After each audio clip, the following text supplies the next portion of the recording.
Oi, crianças, bom dia, tudo bem com vocês? De vez em quando vai ter um barulhinho de uma motosserra que eles estão limpando um lote aqui do lado.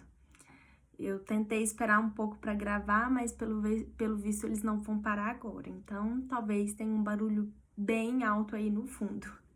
Por incrível que pareça, voltou. Mas, pessoal, a nossa atividade aí língua portuguesa, de geografia, eu tenho um vídeo depois, né?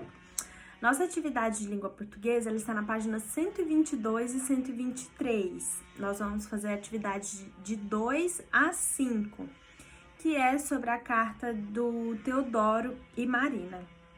Então, a atividade 2 pede, releia o início e o final da carta. Então, você vai colocar aí a saudação e o destinário. Qual que é a saudação? A saudação é a forma como ela cumprimenta, ela se apresenta, ou se é oi, se é cara, bom dia, essa é a forma de saudação. Ou a forma de despedida, se é até logo, até mais, abraços, tchau. Então, vocês vão colocar aí nessa atividade. De acordo com a carta, pinte os quadros que revelam os trechos identificados no item A, que expressam, né, o item A aí. Então, expressa afetividade, muita formalidade, tom cerimonioso, intimidade. Então, o tom da carta, a carta ela tem uma característica que vai dizer aí se ela é mais formal ou menos informal. 3. Marina escreve empregando palavras e expressões comuns no dia a dia. Professora, o que é empregar? Empregar é colocar, é usar, tá? Usar expressões comuns no dia a dia. Seria dessa forma que a atividade fala. Circule abaixo as palavras e expressões que demonstram esse uso. Por exemplo, dizer legal,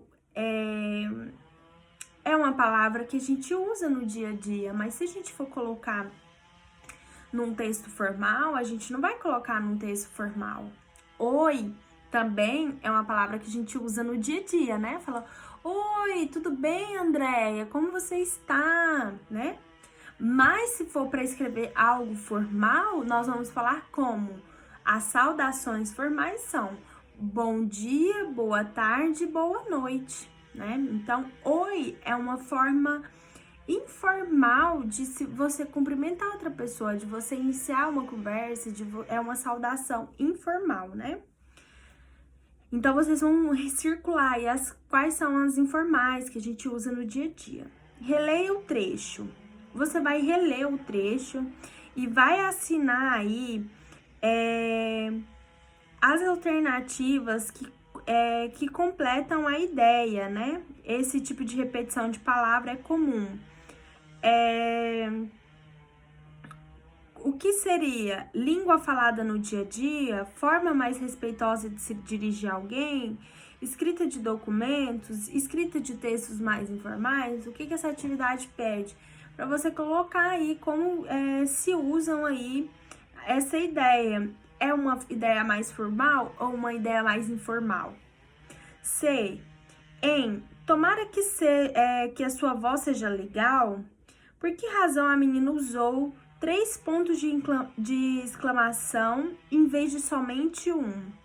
Quando a gente usa bastante ponto de exclamação ou bastante ponto de interrogação, isso é só feito com tom informal, tá? Quando a gente usa é para dar mais ênfase, dar mais certeza, ou dar intensidade a uma pergunta ou alguma fala que você está falando. Assinale as características presentes na carta da Marina, a carta informal e espontânea, usa expressões mais comuns em ocasiões formais, faz um comunicado de forma objetiva ou expressa sentimentos e emoções. Você pode marcar mais de uma, é a que você considerar que está certa. Na carta ao lobo, o advogado usa expressões como Vossa Senhoria e prezado. Essas expressões seriam adequadas na carta de Marina? E na carta de Sam, essas expressões seriam adequadas? Por quê? Que expressão Sam emprega que revela o respeito e certa formalidade? Pessoal, Vossa Senhoria e Prezado é utilizado somente em comunicações e cartas formais, muito formais, e que diz que você tem um respeito por essa pessoa. Ao mesmo tempo que diz que você tem um respeito por essa pessoa, ele quer dizer que você não é tão próximo dela assim, você não tem tanta intimidade ou amizade com ela desse jeito. Então, por isso que é utilizada essas expressões.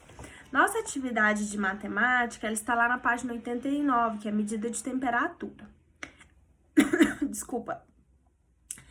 E aí, pede para você colocar, né? Você vai fazer a leitura e pede a letra A. No geral, as medidas de temperatura são mais altas no verão ou no inverno? Qual... Desculpa, pessoal. Qual uma medida de temperatura que passe de 12 para 21, podemos dizer que ela subiu ou abaixou? Quantos graus Celsius? Aí você vai fazer a continha para saber se ela subiu ou abaixou e vai dizer quantos graus Celsius ficou. No Brasil, medidas de temperatura são registradas na região Nordeste, geralmente são mais altas ou mais baixas do que na região Sul. E qual a medida de temperatura no qual a água passa do estado líquido para o estado sólido? Pessoal, olha só. Quanto mais altas temperaturas, quanto mais elevadas temperaturas, mais quente é. Quanto mais baixo a temperatura, mais frio é. Quando nós dizemos que a temperatura subiu, ficou quente. Quando dizemos que a temperatura baixou, ficou frio. Quanto mais ao norte do país, você olha o mapa e tem uma linha do Equador lá. Quanto mais próximo dessa linha do Equador, mais quente vai ser os estados, os lugares. Por quê? Ali tem uma maior índice de radiação solar. Depois a gente pode explicar isso melhor. Eu acho que a gente vai voltar para a sala de aula e a gente vai entender isso melhor depois. Quanto mais ao sul do estado, mais frio, porque ela tá mais longe dessa radiação solar, dessa maior incidência de radiação solar. É como se diz, pega menos sol no sul do que mais perto da linha do Equador, entendeu? Nos estados do norte.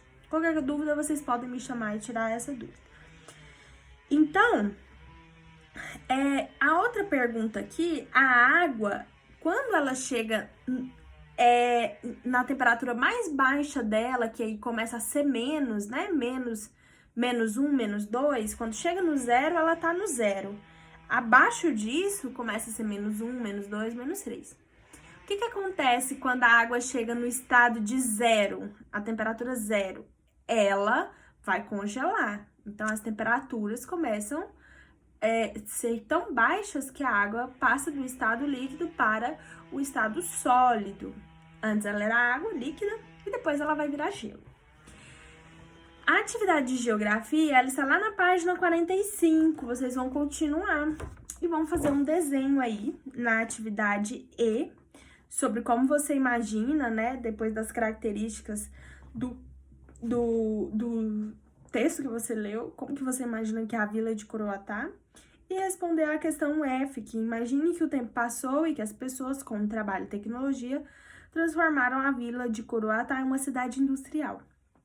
Escreva o nome de algumas das novas atividades econômicas que, em sua opinião, teria surgido na cidade. Então, essas são as atividades de hoje. Qualquer dúvida, eu estou à disposição.